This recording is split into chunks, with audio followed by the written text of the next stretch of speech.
Hey guys, Dr. Prometheus here.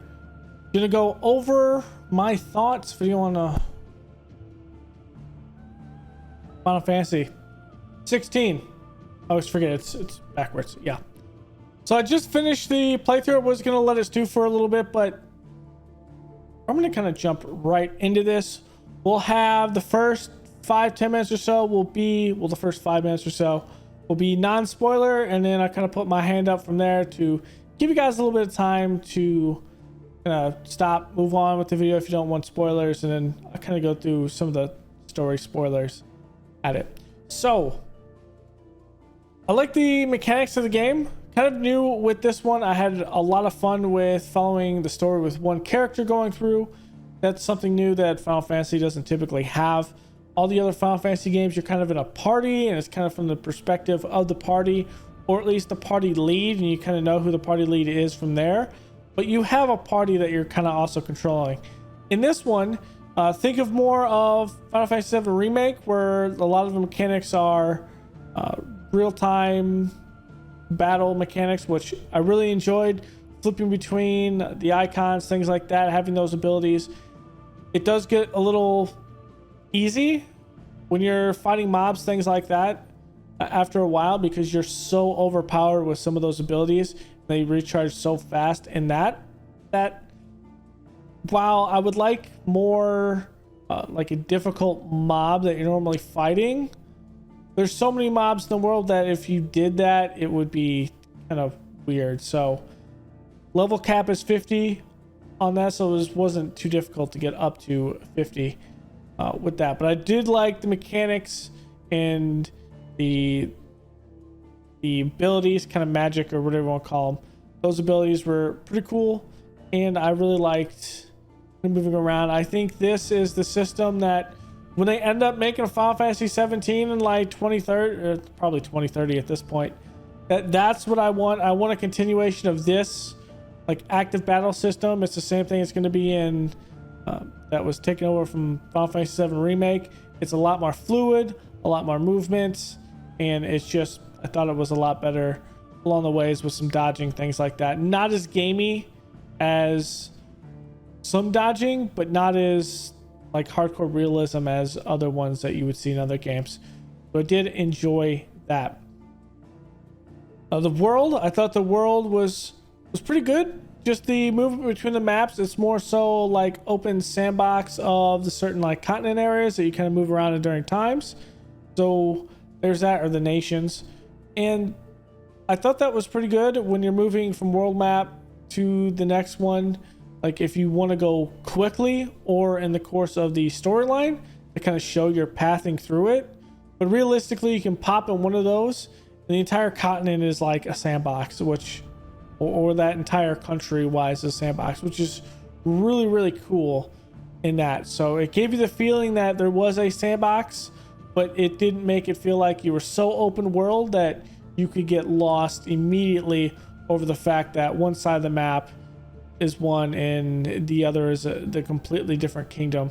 Like, think of, it's not like Skyrim, but think of Skyrim broken up into boxes and sandbox things. And I like those as opposed to like the Bethesda formula where it takes you like an hour to walk across the map and fast travel's a priority type deal. So I thought that was good. A lot of the environments, there's not a whole lot of different like colorful environments, but also you're working with a small area.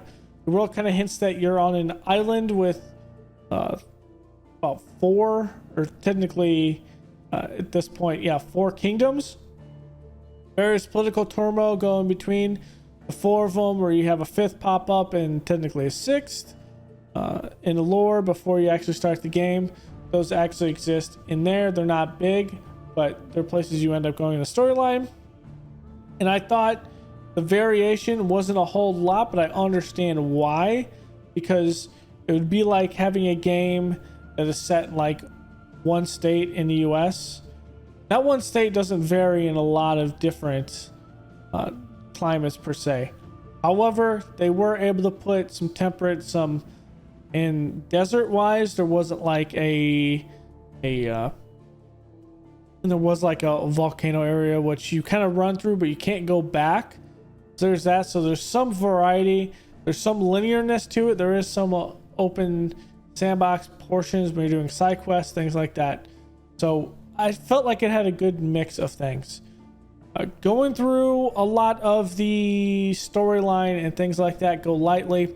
Talk about the side quest. A lot of side quests open up after like I'd say probably about halfway through the game. You're bombarded with side quests, and you really feel that immediately as you go through, because as you're like getting more and more places unlocked, those side quests just bombard you. Like the end portion between the mission at the end and the second to last main portion there, it was like 15 side quests just like that. If you like side questing, it's there. A lot of them were much longer in this one because it was kind of wrapping up storylines. But yeah, there's a point in the story where you're just bombarded with a lot of side quests, and if you get distracted easily, well, yeah, those side quests, while they aren't really big in substance wise, they will give you background of like the world, that particular area, but overall it doesn't do a lot to the story. And at the end of the day, when you finish up that multiple quest over the entire story, for those side quests, some of them will give you like a collectible type deal that's displayed in game. To go no spoiler heavy wise with the main story. The main story I thought was pretty good.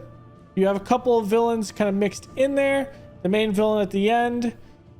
The issue with these type of games, it's kind of put in a vein of a political intrigue.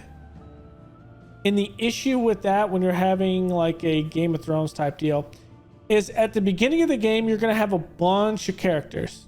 There's a bunch of characters. No one's died yet. Nothing's bad happened.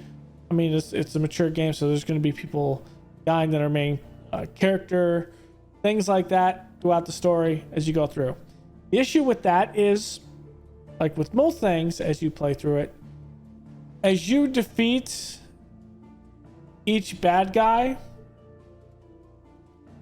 the number of things to do in the game side quest wise starts going down, and at some point it gets not as interesting and you kind of know what's going on. So for example, using say Game of Thrones, if you haven't seen Game of Thrones, then I don't know what you're doing, but at the beginning of it, you had all the dynamic with the Starks and everything like that, but that dynamic goes away by halfway through because they're either spread all out or they're all dead, or by the end of it you have just the Starks and the Lannisters wise and the Targaryens fighting and everyone else is dead.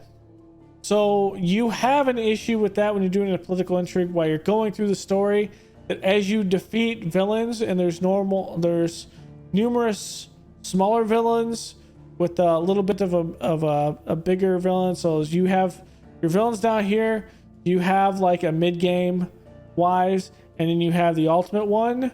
As you're knocking each one down, you kind of know the direction of what's going to happen or what you have to do.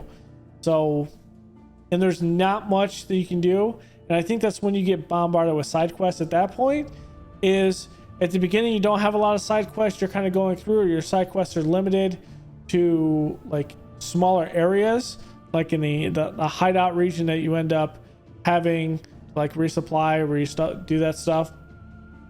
That becomes contained at first, where all your side quests are in that area. As you're going through, just you get bombarded with side quests. And I felt towards the end of the game, there was, as you got through the main quest, more side quests were opening to fill the gap of, well, the main quest is going linear, which it is linear, but yeah. So that's one of the biggest things that plagued it, but ultimately I thought it was pretty good with that. A little bit big on the lore dump on the back half, where you kind of can get lost towards the ending. But I mean, at the end of the day, for me, is just all about gameplay with it. I thought the story was pretty good, but definitely not the best that Final Fantasy is given. Now, for me, the best ones for Final Fantasy that have been given out is 7 was good because the villain throughout the entire game, you're fighting him, and at no point is it where you fight him once, you're done. In this, you fight him once, but then you fight him again, and that last battle is kind of like the wrapping up wise. But in Saiyan 7, you fight Sephiroth numerous times, 3, 4, 5 times in that one, and it's different each time, different forms. In 8, you kind of deal with the same thing where it's the same embodiment of a sorcerer. You fight that one sorcerer multiple times. It's embodying multiple different people throughout it, and it makes it interesting through that. And I think it was 9 didn't really have a lot, but it was just comedic. So each one kind of has the same thing. In this one, I like how they went more of the mature route portion, but the main issue of the game is that it lacks that sustainability with that. I really love how the story goes with the minor villains, but as you get to the major villain, they don't really explain the motivations as much. They try to do a lore dump that kind of gets confusing. You don't know. At some points, you're not sure what's going on with it. It's weird. So that's going to be it for this one. At the end of the day, I really enjoyed Final Fantasy 16. It's not going to be my game of the year. Then again, I haven't played many games this year, so it'll probably be on the list. But I really enjoy me some Final Fantasy. So at this point, we're going to start talking about any spoilers. So we'll talk spoilers for about 4 or 5 minutes. So with that, if you're going to be clicking on the video, thanks for hanging out. Thanks for watching the video and the playthrough. Okay, I've given you enough time. So, the story. The most interesting part of this game is when everyone's alive. I know it sounds weird, but when you're starting at the front, and I'm not talking about after the fact of like the tutorial stuff after, like before the Phoenix Gate portion, because you don't really get a hint or anything. After that, you start getting some actual hints of some good characters. Sid was a great character. I like that. I think they killed him too soon in it, but it has to be a plot point to push you forward. I really enjoyed the dynamic of dealing with Kupta because it wasn't just straightforward with that. It was a back and forth. He attacks you, you attack him. The fight with him was really cool and dynamic with his Titan abilities. And then having the big broad battle with him and Titan was awesome as well. I didn't think the Garuda fight was all that interesting towards the end. The second fight with Garuda when she's in her like chaos form, I guess. At the beginning of that, at the end of that, where you're finally Ifrit and you're actually fighting her on land, which was really cool. The one on top of the castle where you're fighting her is really cool. But again, she was an interesting character, and as you start seeing characters drop off, that's where the game gets a little straightforward, linear. You just run out of people and content to do because characters are dying. I really thought Bahamut was kind of cool, so that kind of was ambiguous. I really like Bahamut, probably one of my favorite summons in it, and the fact that you have Shiva as an ally, which is really cool with that. So it's not just you fighting other icons and just knocking them down. Wise, you actually have someone on your side, which is really cool with that. But I thought Bahamut was a really fun fight. Going through after that, I think the other one was let's see, Titan, Bahamut, Garuda, Shiva, there's Phoenix, Ifrit, Odin. Odin's the other one. The multiple fights with Odin and Barnabas were good. The particular one down in the bottom of the water, the atmosphere with that was really cool. But you kind of feel like he's toying with you the entire time until the last fight, where you actually get to see the fight open up, which is really cool. Really, really cool. The fights with Ultima, the first fight was kind of meh, but it was a lore dump area more than anything than a fight. For further reference, doing any big lore based stuff when someone is dying, I'm not going to say who, but when someone is dying and they're talking to your character, you're trying to get lore stuff while the big boss is behind you just waiting, it's not a very good way to kind of give you a big important lore stuff. Like, hey, the entire game you've been manipulating this in the entire process. But we kind of got those hints, but it wasn't really followed through until one character is dying and he kind of tells you in the process. And you're like, wait, can you speak faster? I got to get this fight. So that was good. I like the last boss fight where you're using each icon's powers and it's kind of going back and forth. That one was really cool. With that, to know that Ultima is using all the other icons' power, and it's pretty much a leveled one-on-one fight that you are up to his power level by the time you're taking everything, and it's just the extra oomph that you have while Ultima has all of this power that's standard to him. The power that you have is the fact that you just continue fighting, which is, I thought it was really, really well done in that there was just two drastically different ways of having a base power, but they were essentially gods by the end of it fighting, which I thought was really cool. And then which kind of goes to the ending wise, ambiguous ending.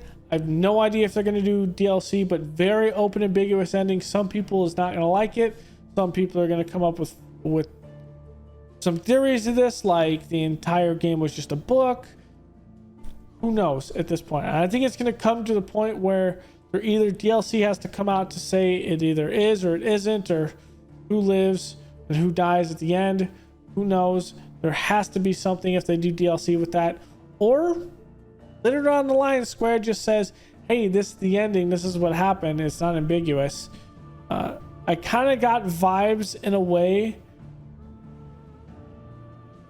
to, what was it, Mass Effect 3? The one where you have the ending and Shepard is on the ground and you see like his chest rise and you're like, oh, he's alive, but a black screen out and you don't know if he's alive because it was one of the worst endings put together with the whole choices stuff. It's not that bad, but it's very ambiguous to the fact that who knows. And the fact that they put the main character love story wise, I think it would have been more impactful if Clive defeats it. Clive destroys everything of the magic and everything like that. But at the end of the day, when at the end of the game, he has no magical powers and he's like everyone else. All that might have been better, that he goes and lives a normal life from there and rides off in the sunset. Only because a lot of the side quests and the main quests set up Jill and Clive, and it's not paid off in any way, shape, or form. At the end of it, you're like, yeah, this is like a relationship in the story. But ultimately, if you skip that and they just shook hands, it really doesn't change the story a whole lot. So, at least to me, there's nothing, like, it's not paid off at the end. So yeah, that's going to be it. Went about 20 minutes with this. So thanks for hanging out. I really enjoyed Final Fantasy 16. And yeah, I hope we're not waiting another 7 to 10 years for Final Fantasy 17. Because I would like to see something along this vein. But something a lot bigger. I would like to see some Final Fantasy Tactics like storyline and something like this. Because Final Fantasy Tactics Intrigue, which they were trying to pull off in this, which was great, by the way. I want to see something like this. I would love to see Square have their mature line of Final Fantasy games. And then if you want a non-mature portion of Final Fantasy games, say like they're doing remake, 7 remake, and then you have like Final Fantasy 17 that is, or Final Fantasy 16 into 17 is adult themed wise. I'm all for it. So thanks for hanging out. Go leave a like below, comment, and subscribe. Thanks for hanging out for this spoiler portion. So yeah, I'll see you guys later.